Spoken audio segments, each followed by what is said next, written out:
রাহুল বাংলাদেশ থেকে আফ্রিকায় গেল পিয়নের চাকরি করতে। সেদিন চিঠি বিলি করতে করতে বিকাল পার হয়ে সন্ধ্যায় উপনীত হল। রাহুলের একটি সাইকেল আছে। সে রওনা হলো অফিসের দিকে, কিন্তু কোন পথে যাবে ভেবে পাচ্ছে না। তাই চিন্তা করল শর্টকাট পথ ধরেই যায়। কিন্তু শর্টকাট পথে পড়ত কোনাবাড়ির এক ভয়ানক জঙ্গল। তবুও রাহুল সে পথ ধরেই চলতে শুরু করল। রাহুল সাইকেলে চলতে লাগলো আর বলতে লাগলো, যাচ্ছি তো কোনাবাড়ির জঙ্গলের পথ ধরে, ওখানে যে বিশাল জঙ্গল, কি করে পার হব? এবার রাহুল চলতে থাকলো একটু জোরে সাইকেল চালিয়ে। মনে ভয়কে আঁকড়ে ধরে, এই তো সামনে কোনাবাড়ি। এবার রাহুল ওখানে কিছুক্ষণ অপেক্ষা করলো এক গাছের নিচে। তখন ভয়ঙ্কর অন্ধকার নেমে এসেছে। তার অপেক্ষা শুধু কোনো পথিক ওই জঙ্গলি রাস্তা দিয়ে যায় কিনা। অনেকক্ষণ অপেক্ষা করে কাউকে না পেয়ে নিরাশ হয়ে রাহুল একাই রওনা হয়ে গেল। উফ, এত রাত হয়ে গেল, এখন কি যে করি? আমি তো সাইকেল চালাতেই পারছি না। যাক, এসেই যখন পড়েছি, যেতে তো হবেই। পথ অতিক্রম করতে করতে সামনে শুরু হলো সেই ভয়ঙ্কর জঙ্গল। রাহুল পথ চলতে থাকলো কোনো দিকে না তাকিয়ে। তা প্রায় আধা ঘন্টা সাইকেল চালাতে থাকলো। হঠাৎ সাইকেলে পেছনে বাঁধানো ছিল দুপুরের খাবারের বাটি। ভাঙা রাস্তার ঝাঁকিতে সাইকেলের পেছন থেকে খাবারের বাটিটি পড়ে গেল। রাহুল খাবারের বাটির শব্দ শুনে দাঁড়ালো এবং সে বাটিটি তুলে আনতে গেল। কিন্তু বাটিটি তুলে আনতে যাওয়াই ছিল তার একটি অজুহাত। ভয়ঙ্কর সব আওয়াজ আসতে লাগল।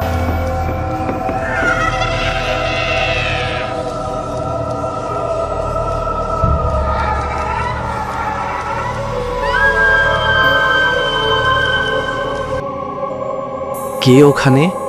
কে ওখানে? রাহুল এগিয়ে চলল জঙ্গলি পথ ধরে।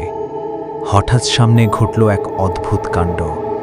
জঙ্গলের বিশাল বড় শক্ত গাছ বেঁকিয়ে রাহুলের রাস্তা আটকে দিল। রাহুল সাইকেল থেকে নিচে নামল। যেই না রাহুল ওই গাছের নিকটে গেল, ঠিক তখনই গাছটি আবার উঁচু হয়ে গেল। রাহুলের ভয়ে গলা শুকিয়ে আসলো। রাহুল ক্ষীণ কণ্ঠে বলল, কে ওখানে? কেউ কি আছো? থাকলে সাড়া দাও প্লিজ, আমার কিন্তু ভয় লাগছে। ফাজলামি করো না আমার সাথে। হঠাৎ করে অদৃশ্য থেকে বাতাসের সাথে একটি শব্দ আসলো। সেটা ছিল খুবই ভয়ঙ্কর। ভুল করেছিস তুই, অনেক বড় ভুল করেছিস। তুই কেন এই জঙ্গলে আসলি? এই জঙ্গলে একবার যে আসে সে আর ফিরে যায় না। আমি আর কোনোদিন এই রাস্তায় আসব না, আমাকে ক্ষমা করে দাও। এখানে একবার যে আসে সে আমার জন্যই আসে। রাহুল সেখান থেকে দৌড় দিল, কিন্তু তার পা দুটি টেনে ধরল গাছের শিকড়ে এবং টানতে শুরু করলো এক অজানা পথে। রাহুল ভীষণ জোরে জোরে চিৎকার করতে লাগলো, আর ওদিক থেকে বাতাসের শব্দে ভেসে আসতে লাগলো ভয়ঙ্কর হাসির আওয়াজ।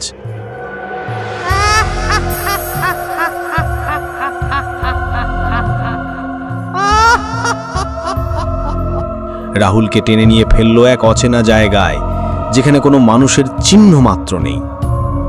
রাহুল অচেতন। যখনই হুঁশ ফিরল, তখনই রাহুল এদিক সেদিক তাকিয়ে বলল,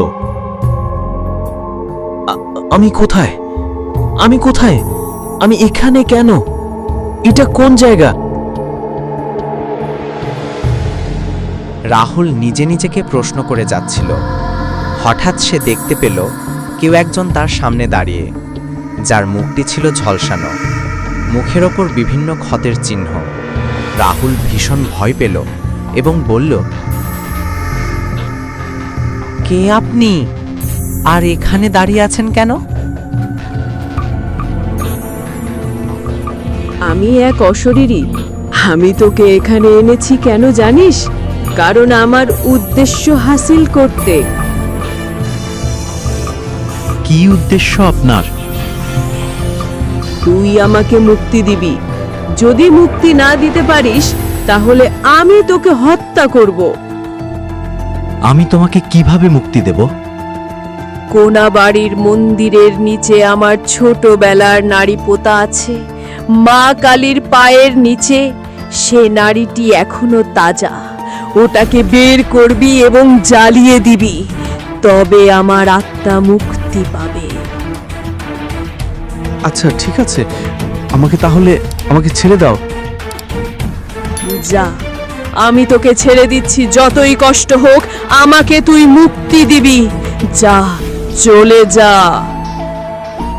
এবার রাহুল রওনা হলো কোনাবাড়ির দিকে। আবার খুঁজতে খুঁজতে সাইকেলে ওখানে পৌঁছালো রাহুল। সাইকেল নিয়ে রাহুল অফিসের দিকে না যেয়ে রওনা হলো কোনাবাড়ির দিকে। দীর্ঘ পথ অতিক্রম করে পৌঁছে গেল কোনাবাড়ি গ্রামে। কোনাবাড়িতে তেমন কেউ পরিচিত ছিল না, তাই রাহুল একা একাই অপেক্ষা করতে লাগলো রাতের, কারণ রাত ছাড়া ওই জন্মনারী বের করা সম্ভব না। তাই অপেক্ষা করছিল। দীর্ঘ সময় অপেক্ষার পর আবার সন্ধ্যা ঘনিয়ে এলো।